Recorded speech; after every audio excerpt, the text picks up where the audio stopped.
എൻഡോമെട്രിയോസിസിനുള്ള ഒരു പ്രധാന കാരണം എന്ന് പറഞ്ഞാൽ സിസ്റ്റമിക് ഇൻഫ്ലമേഷനാണ്. അതായത് നമ്മുടെ ശരീരത്തിനകത്തുണ്ടാവുന്ന ഇൻഫ്ലമേഷൻ. ആ ഇൻഫ്ലമേഷൻ കുറയ്ക്കേണ്ട രീതിയിലുള്ള നമ്മുടെ ചികിത്സാ രീതിയും ജീവിതരീതിയും എടുക്കുകയാണെങ്കിൽ നമുക്ക് ഈ എൻഡോമെട്രിയോസിസ് പൂർണ്ണമായിട്ടും മാറ്റാൻ പറ്റുന്നതായിരിക്കും. എക്സസ് ആയിട്ടുള്ള ഈസ്ട്രോജൻ്റെ അഭാവം ശരീരത്തിൽ ഉണ്ടാവുകയും അതോടുകൂടിയിട്ട് ടെസ്റ്റോസ്റ്ററോണും മറ്റുള്ള പ്രൊജസ്ട്രോണിൻ്റെ ഇംബാലൻസ് ഉണ്ടാവുകയും ചെയ്യുന്നുണ്ട്.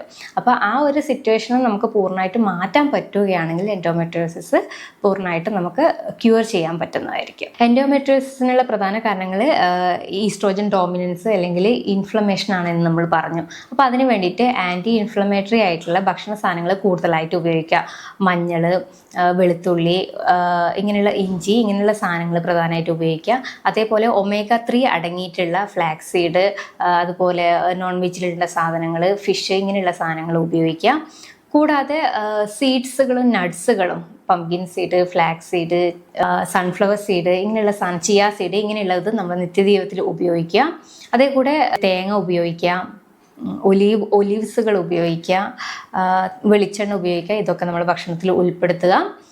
അതേപോലെ തന്നെ നല്ല ഫൈബേഴ്സ് നമ്മൾ പ്രധാനമായിട്ട് പറയാറുണ്ട്. ഫ്രൂട്ട്സുകളും വെജിറ്റബിൾസുകളും നന്നായിട്ട് നമ്മൾ ഭക്ഷണത്തിൽ ഉൾപ്പെടുത്തുക എന്നുള്ളത്. അപ്പോൾ ഹൈ ഫൈബർ ഡയറ്റും നമ്മുടെ ഡെയിലി റൂട്ടീനായിട്ട് മാറ്റുക.